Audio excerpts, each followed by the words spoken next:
If you're just now joining us this week, allow me, if you will, to kind of update you on what we've been talking about. We are in week 3 of a series called Walls. And what we've been talking about in this series is different walls or barriers that kind of stand between you and Jesus. Things that will keep you from following Jesus, from doing what He's called you to do, from pursuing His will in your life, His calling on your life. And so in week 1, we talked about fear. That fear is a major wall, a major barrier that sometimes stands between us and Jesus. And that fear will keep you from following. I don't know what your fear is, but it can be fear of the unknown, fear of what people might say, fear of failing, fear of having hurt God wrongly. There are many, many different fears, but the reality is, and this is what we talked about in week 1, is that fear enslaves you.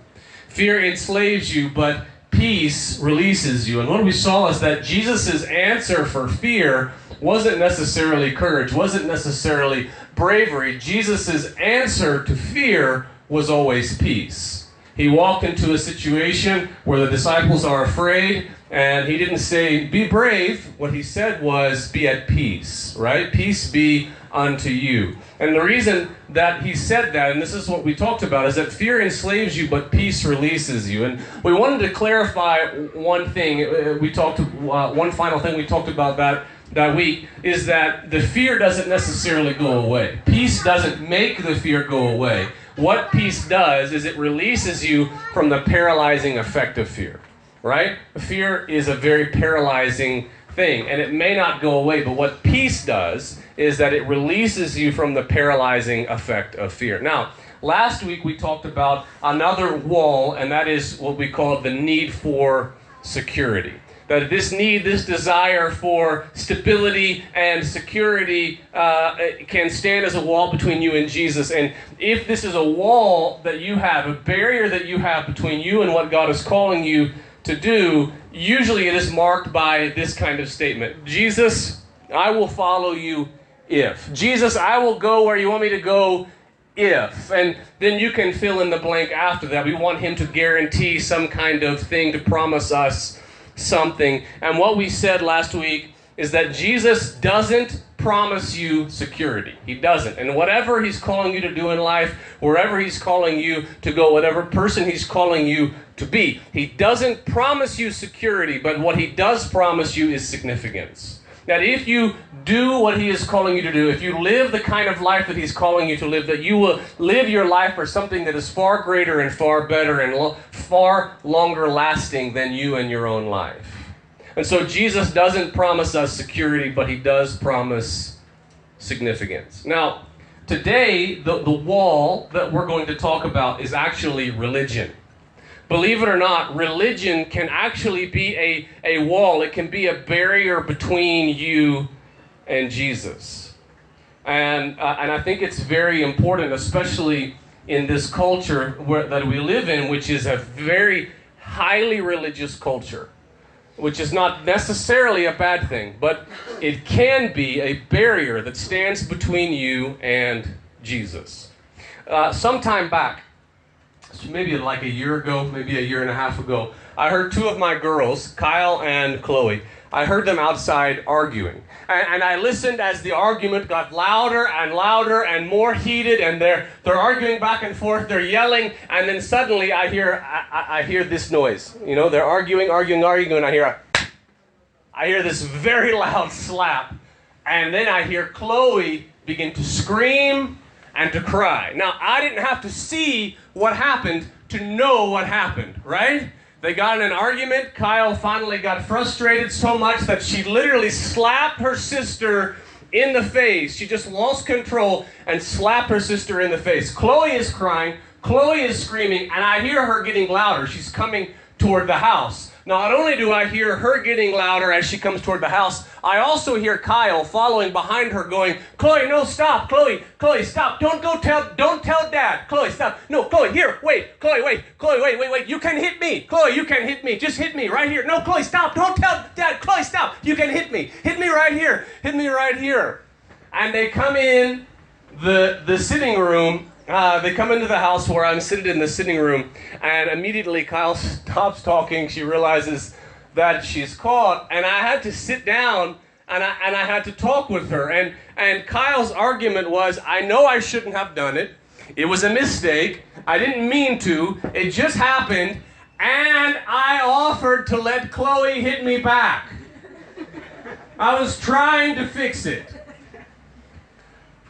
And so I had to sit down with her and talk with her, and the conversation went something like this. I said, you know, Chloe hitting you back doesn't fix anything.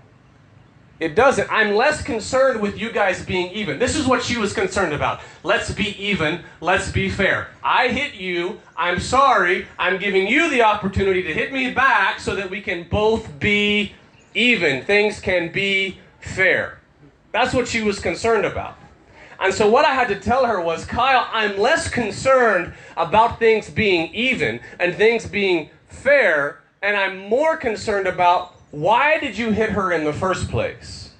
That there's something in your heart, like that there's something in your heart that caused you to act out in that way. And she said, but Dad, I didn't mean to. And I said, I know you didn't mean to. You didn't even think about it, and that's the point.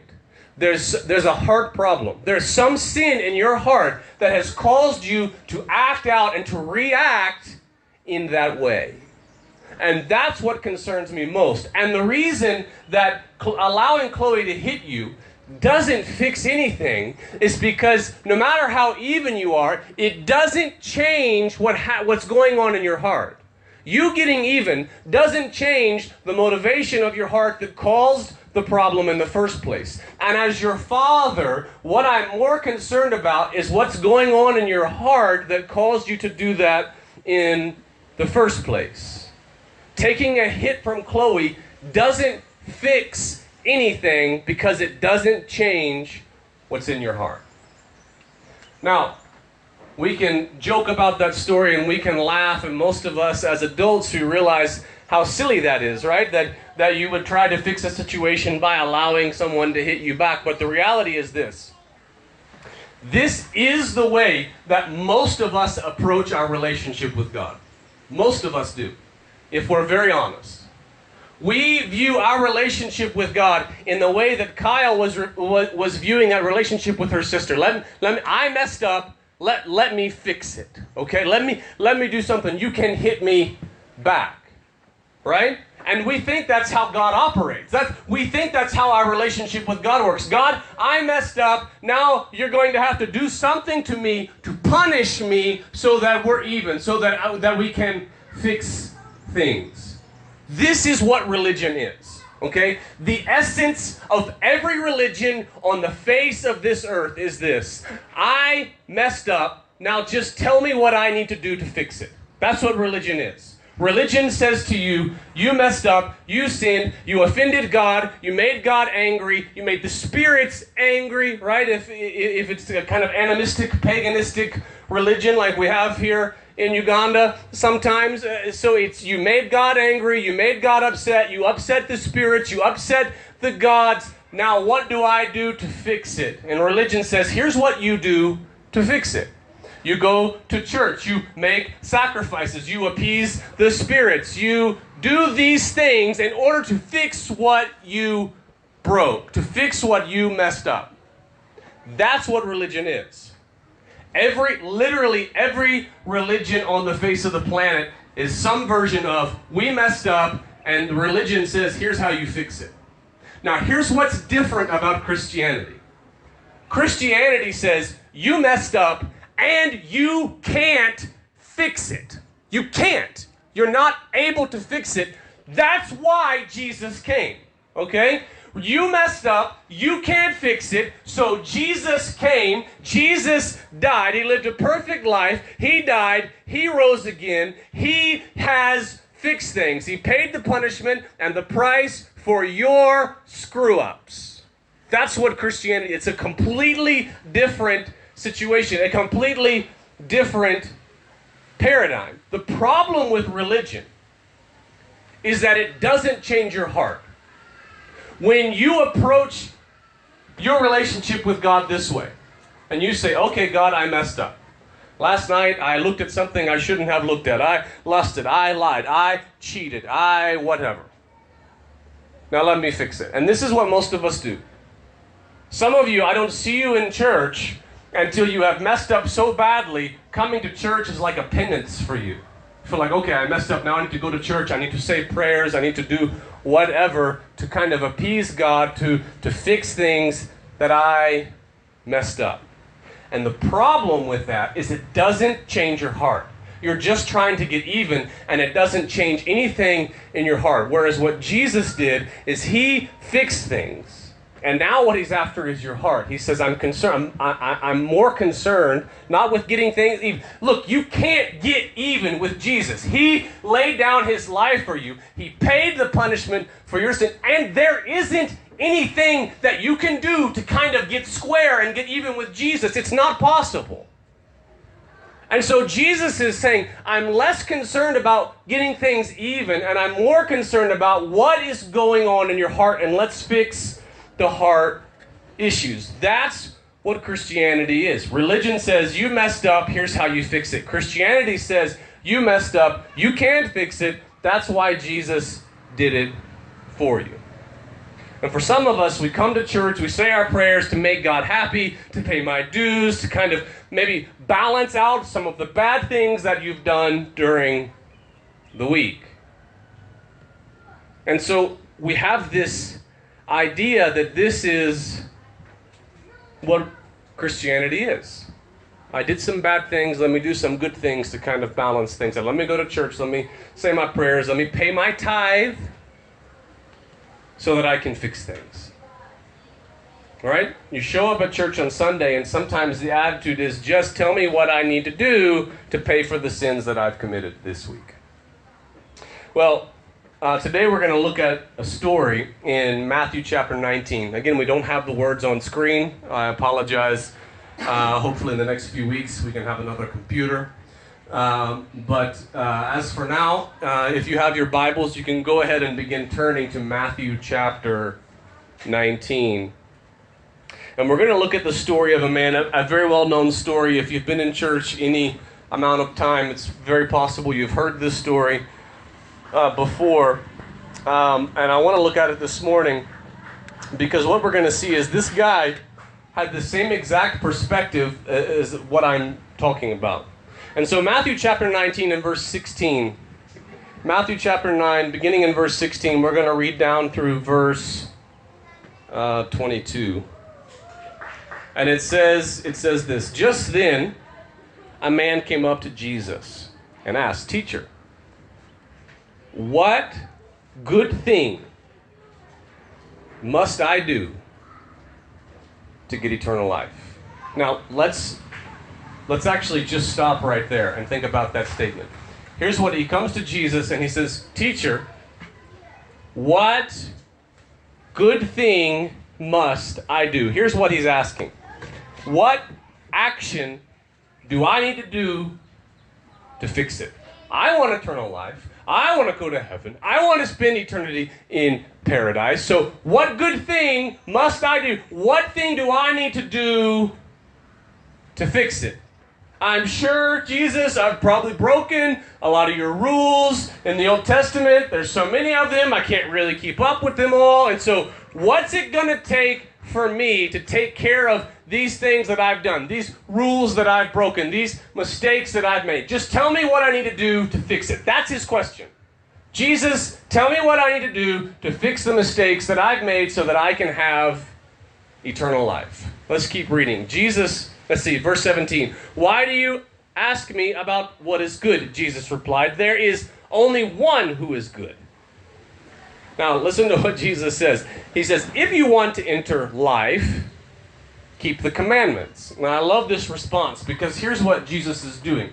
He's kind of toying with him. He's playing along. The guy has asked, what do I need to do? Right? He seems to be a very religious guy. And he has asked, what thing do I need to do? Jesus gives him a response. He says, keep the commandments. Now, when we say commandments, what you and I think about is the 10 Commandments. But in this period, when a Jew said, keep the commandments, what he meant was keep the law, which meant all of the Old Testament, hundreds and hundreds and hundreds of laws, right? So this guy says to Jesus, what do I need to do? What thing do I need to do to fix it? And Jesus kind of playfully, what he says to him is, you've heard of the Old Testament? They didn't call it the Old Testament then. They didn't call it the Bible. They just called it the law. And so he's like, you've heard of this thing called the law? Yeah. All of that. Do all of that, right? And so the guy is not satisfied clearly because there's hundreds of laws. And so look at the guy's response in verse 18. So Jesus said, keep the commandments. Everything that's in the Old Testament, all of the law, do that. And in verse 18, the guy says, which ones? He inquired, which ones? There are hundreds of laws in the Old Testament. How can I know I'm doing a good job? Now, I want you to get the point of this because this is one of the major problems with religion. The truth is, you can never really know. If religion is about you getting even, right? I messed up, let me fix it. The reality is, you never really know whether you have balanced things out or not. Have I done enough good things to outweigh the bad things? And this is what the guy's saying. Which ones? There are hundreds and hundreds of laws. How do I know whether I've broken them, whether I've kept them, which ones to keep, which ones are the most important? How do I know? And Jesus, what he has done in telling this guy that the answer is to keep the commandments, what Jesus has done is shed light on the fact that when you follow religion versus actually knowing and following Jesus, what it does is that you can never truly know 100%, have I done rightly? Have I done well? Are things balanced out? Are things fair? And so Jesus, what he's doing in the way that only Jesus can do, he's revealing to this guy the complete absurdity of the question that he's asking. What good thing do I need to do? Jesus said, what good thing? How about all of them? All of them. And so then the guy says, which ones? That's a little broad, Jesus. Which ones? And so Jesus replied, again in verse 18. Jesus replied, you shall not murder, you shall not commit adultery, you shall not steal, you shall not give false testimony, honor your father and mother, love your neighbor as yourself. And so Jesus is not giving an exhaustive list. He's just kind of listing off things. Most of them actually come from the 10 Commandments. And so he's just listing off these things. And it sounds as if the guy interrupts him, like Jesus is in the middle of listing off things. He says, you shall not murder, you shall not commit adultery, you shall not steal, don't give false testimony, honor your father and mother, love your neighbor as yourself. And the guy interrupts, but Jesus, what? All of these things I have done since I was a kid. He says it. He says, all of these things I have kept. I have kept all of these, the young man said. And then here's the real question. He's interrupted Jesus. Jesus is listing off commandments, and he says, but wait a minute, I've done all of that stuff that you're saying. I've done that since I was a kid. And then he asks this question. What do I still lack? Now, this is the first intelligent question that the young man has asked. And what Jesus has done is lead him to this point by shining a light on the kind of question that he's asking and how absurd the question is. Because here's what the guy knows. I've kept the commandments. I've tried to be religious. I have been religious. I have tried to outweigh the bad things with good things. I have tried to fix everything. I've made the sacrifices. I've done everything that the Old Testament has asked me to do as best as I can possibly do. And yet he knows that something is still not right. Something is lacking. Something is off. And he says, what do I still lack? And the truth is that you and I both know deep down inside, when we try to live a simply religious life, let me fix things by going to church, by paying my tithe, by trying to be moral, by saying my prayers, by reading my Bible, we know deep down inside something is still not right. Something is not satisfied. It's not enough. And this is when Jesus, and most of you know the response Jesus gives this guy.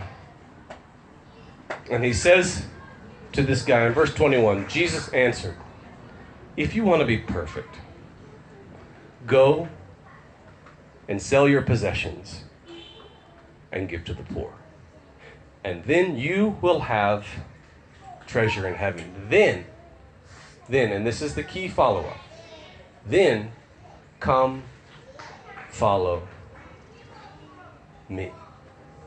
Here's what Jesus is doing. He is revealing to this guy the difference between a religious system and following Jesus. Now, a lot of people have made a big deal out of this statement where he tells him to go and sell all of his possessions, but what you need to understand is that this is about this young man's heart. Jesus is concerned about his heart.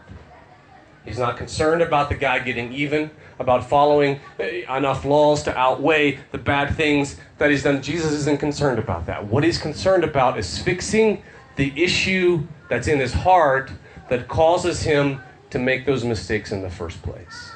And so that's why Jesus, as only Jesus could do, knowing the issues of the young man's heart, that's why he tells him to go and sell your possessions. I want you to notice after he tells him to sell his possessions, he says, "Then you will have treasure in heaven." How do I know that Jesus is trying to address his heart issue? Because in Matthew chapter 6, which is just a few chapters before this, Matthew chapter 6, verse 21, Jesus said, where your treasure is, there your heart will be also.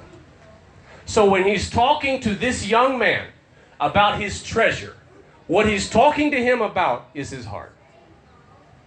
And he says, you will have treasure in heaven. And here's what he's, shining a light on this young man's problem. It's not that you made mistakes and you need to do some good things to fix it. Follow some laws to fix it. He's not concerned about you getting even. Jesus knows he's going to lay down his life for this young man. Right? What he's concerned about is fixing the heart issue. And this young man's heart, his treasure, is with his money. And Jesus is saying, let me fix your heart. Let me fix your heart problem, because that's where the real problem is. Here's what Jesus is saying to him. I don't want your rules. What you're asking me is, what rules do you need to follow to fix what you've done?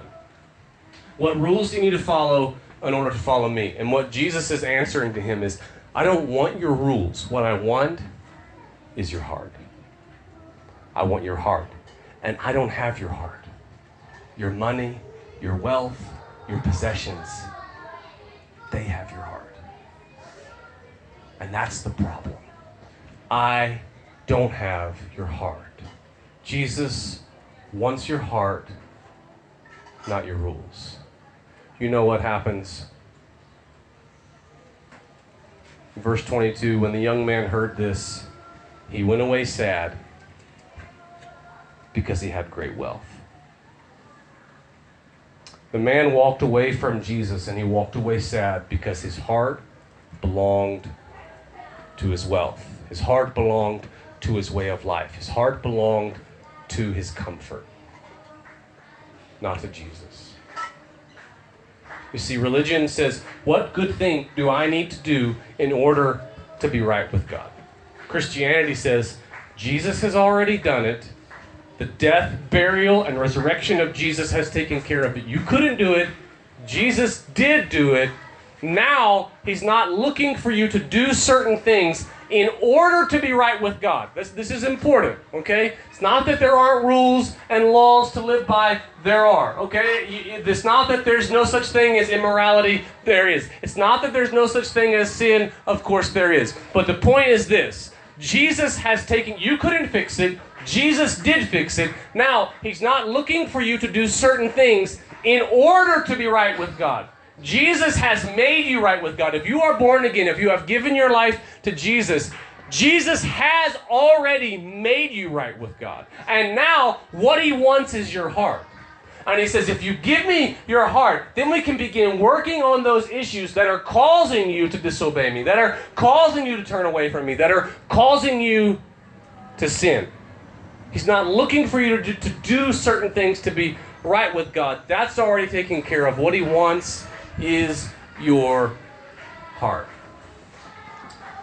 Some years ago, early on in my marriage, first couple of years of my marriage, somewhere around 5 or 6 years, I would guess. I don't remember exactly. There was a time when my wife came to me, and she said, "Can we talk?" Men, married men, whenever your wife says, "Can we talk?" It's not going. This is not a good conversation. So she says, "Can we talk?" And I said, "Sure." And so we sat down, and over the course of the conversation, she let it be known to me that she didn't feel loved and appreciated as much as she should. And she said, she was very clear, and she said, "I know that you do love me. I'm not saying I don't think you love me. But what I am saying is I don't always feel loved, and I don't always feel appreciated." And so I apologized, and I said, "I'm going to fix it. I can fix that." And that's right. I mean, that's always kind of my approach to everything. I can fix it. I can fix that. No problem. And so what I began doing was, I want my wife to feel more appreciated. I want my wife to feel more loved. I can fix that. And so I began doing more things to help her. Let me help out around the house. Let me wash the dishes. Let me help clean the house. Let me help take care of the kids. Let me take over some of her responsibilities. And after some time went by, we had the same conversation again. And I said, "Well, for crying out loud, okay, I'm trying. Okay, I can fix it. I can fix it." So I began doing more, and I actually began taking some time off of work so that I could be home to help with the kids more, and to help with the house more, and to help with the responsibilities more. And again, we still had the same conversation, and it started this cycle where she was saying, "I don't feel loved. I don't feel appreciated. I know you love me. I know you appreciate me, but I don't feel it." And so then I started scheduling it in. I put reminders on my phone to send text messages to my wife, and to send reminders to my wife, and to schedule time for us to be alone, and schedule time to be home with the kids. And I literally was scheduling it into my already very busy day. And so I was literally putting these things in appointments and making appointments with my family to make sure I was doing everything that I could do to fix the way she was feeling.